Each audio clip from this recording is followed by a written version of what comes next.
ಇದು ಸಾಮಾನ್ಯ shopping spot ಅಲ್ಲ. ಇಲ್ಲಿ ಪ್ರತಿಯೊಂದು ವಸ್ತುವಿನ ಹಿಂದೆಯೂ ಒಂದೊಂದು ಕಥೆ ಇದೆ. ಪ್ರತಿಯೊಂದು ವಿನ್ಯಾಸದ ಹಿಂದೆಯೂ ಒಬ್ಬ ಕುಶಲಕರ್ಮಿಯ ಪರಿಶ್ರಮವಿದೆ. ಬಣ್ಣ ಬಣ್ಣದ ಸೀರೆಗಳು, ಕಣ್ಮನ ಸೆಳೆಯುವ ಆಭರಣಗಳು, ವಿಭಿನ್ನ ವಿನ್ಯಾಸದ ಹ್ಯಾಂಡ್ ಕ್ರಾಫ್ಟ್ ಮತ್ತು ಸಾಂಪ್ರದಾಯಿಕ ಡೆಕೋರ್ ವಸ್ತುಗಳು.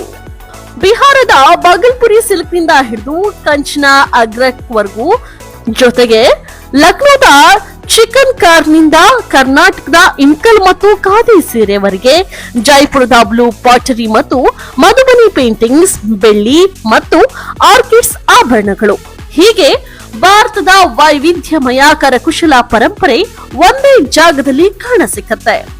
ಆದ್ರೆ ಇಲ್ಲೊಂದು ಕುತೂಹಲಕಾರಿ ಸಂಗತಿಯೂ ಇದೆ. ಅದೇನಪ್ಪಾ ಅಂದ್ರೆ, ನೀವು ಖರೀದಿಸುವ ವಸ್ತುಗಳನ್ನ ನೋಡೋದು ಮಾತ್ರವಲ್ಲ, ಅವು ಹೇಗೆ ತಯಾರಾಗುತ್ತೆ ಅನ್ನೋದನ್ನ ಕಣ್ಣಾರೆ ನೋಡಬಹುದು. ರಾಷ್ಟ್ರ ಪ್ರಶಸ್ತಿ ವಿಜೇತ ಕಲಾವಿದ ಮೊಹಮ್ಮದ್ ಸಲೀಂ ಅವರಿಂದ ಲೈವ್ ಬ್ಲಾಗ್ ಬಳೆ ತಯಾರಿಕೆ, ಜೋರಪ್ರಾಮ್ ಅವರಿಂದ ಕಾರ್ಪೆಟ್ ನೇಯ್ಗೆ ಹಾಗೂ ಕರ್ನಾಟಕದ ಸೂರಪುರ ಶೈಲಿಯ ಲೈವ್ ಪೇಂಟಿಂಗ್ ಜೊತೆಗೆ ಕಲೆಯ ಸೃಷ್ಟಿಯನ್ನೇ ನೇರವಾಗಿ ಕಣ್ತುಂಬಿಕೊಳ್ಳುವ ಅವಕಾಶವೂ ಇದೆ. ಈ ಅಪರೂಪದ ಕಲಾ ಲೋಕಕ್ಕೆ ಗಣ್ಯರು ಕೂಡ ಭೇಟಿಯನ್ನ ನಡೆಸಿದ್ದಾರೆ. ರೈಲ್ವೆ ಮತ್ತು ಜಲಶಕ್ತಿ ರಾಜ್ಯ ಸಚಿವ ವಿ ಸೋಮಣ್ಣ ಅವರು ಪ್ರದರ್ಶನಕ್ಕೆ ಆಗಮಿಸಿ ಕಲಾವಿದರನ್ನ ಭೇಟಿ ಮಾಡಿ ಅವರ ಕಲಾಕೃತಿಯ ಬಗ್ಗೆ ಮಾಹಿತಿಯನ್ನ ಪಡೆದುಕೊಂಡ್ರು.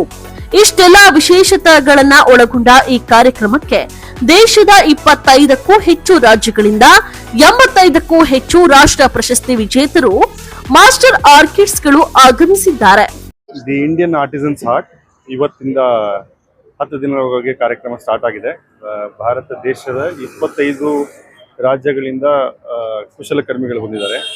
ಆರ್ಟಿಸನ್ಸ್ ವೆಸ್ಟ್ ಬೆಂಗಾಲ್, ರಾಜಸ್ಥಾನ್, ಜಮ್ಮು ಆ್ಯಂಡ್ ಕಾಶ್ಮೀರ್, ಡೆಲ್ಲಿ, ಉತ್ತರ ಪ್ರದೇಶ್, ಛತ್ತೀಸ್ಗಢ, ಜಾರ್ಖಂಡ್, ಒಡಿಶಾ, ಮಹಾರಾಷ್ಟ್ರ, ಕರ್ನಾಟಕ, ತಮಿಳುನಾಡು, ಕೇರಳ, ಆಂಧ್ರ ಪ್ರದೇಶ್, ಈ ಥರ ಆಲ್ಮೋಸ್ಟ್ ಎಲ್ಲ ರಾಜ್ಯಗಳಿಂದ ಕುಶಲಕರ್ಮಿಗಳು ಬಂದಿದ್ದಾರೆ. ಇಲ್ಲಿ handlooms, handicrafts, artefacts, antiques, GI tagged and handmade products, sustainable ಪ್ರಾಡಕ್ಟ್ಸ್ಗಳಿದೆ.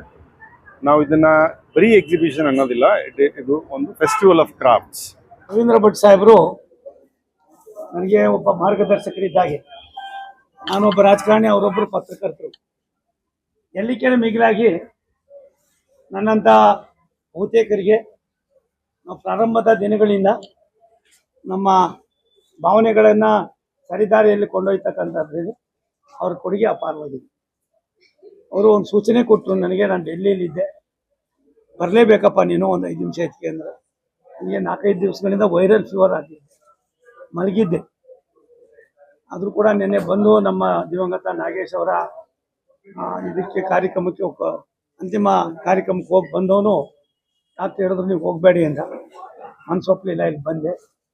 ಬಂದಾದ್ಮೇಲೆ ಇಲ್ಲಿ ನೋಡಿದಂಥ ಈ ಒಂದು ಕೌಶಲ್ಯ ಮತ್ತು ಪ್ರತಿಭೆ ಎಷ್ಟು ಮಟ್ಟಿಗಿದೆ ಈ ದೇಶದಲ್ಲಿ ಅನ್ನೋದನ್ನು ನಮಗೆ ಇಲ್ಲಿ ಸುಮಾರು 25 ರಾಜ್ಯಗಳಿಂದ 95ಕ್ಕೂ ಮೇಲ್ಪಟ್ಟು ಮಳಿಗೆಗಳನ್ನು ಪ್ರಾರಂಭ ಮಾಡಿ ಯಾರಿಗೂ ಗೊತ್ತಿಲ್ಲದಾಗೇ ಮಾಡಿದ್ದಾರೆ. ನಾನು ಇದರ ಪ್ರಾಯೋಜಕರಿಗೆ ನಾನು ಒಂದು ಮಾತು ಹೇಳಿದೆ, ಇಂಥವೆಲ್ಲರೂ ಕೂಡ ಯಾವುದೇ ಸರ್ಕಾರ ಇರಲಿ, ನಾಗರಿಕ ಸರ್ಕಾರ ಇದನ್ನು ಉಪಯೋಗಿಸ್ಕೋಬೇಕು. ಇಷ್ಟಕ್ಕೂ ಬೆಂಗಳೂರಿನಲ್ಲಿ ನಡೆಯುತ್ತಿರುವ ಈ ವಿಶೇಷ ಕಲಾ ಹಬ್ಬದ ಹೆಸರೇನು ಗೊತ್ತಾ? ಇದೇ ದಿ ಇಂಡಿಯನ್ಸ್ ಆರ್ಟಿಸನ್ಸ್ ಆರ್ಟ್ಸ್ ಹಬ್ಬದ ಪ್ರದರ್ಶನ. MG ರೋಡ್ ಮೆಟ್ರೋ ನಿಲ್ದಾಣದ ರಂಗೋಲಿ ಆರ್ಟ್ಸ್ ಸೆಂಟರ್ನಲ್ಲಿ ನಡೆಯುವ ಈ ಪ್ರದರ್ಶನ ಆಗಸ್ಟ್ 30ರವರೆಗೂ ಇರಲಿದೆ. ಹಾಗಾಗಿ ಈ ಬಾರಿ ಶಾಪಿಂಗ್ ಜೊತೆ ಭಾರತದ ಕಲೆ, ಸಂಸ್ಕೃತಿ ಮತ್ತು ಪರಂಪರೆಯನ್ನ ಅನುಭವಿಸಬಹುದು. ಒಮ್ಮೆ ಭೇಟಿ ಕೊಡಿ ದಿ ಇಂಡಿಯನ್ ಆರ್ಟಿಸನ್ಸ್ ಆರ್ಟ್ಗೆ. Sagar News Times, Bengaluru.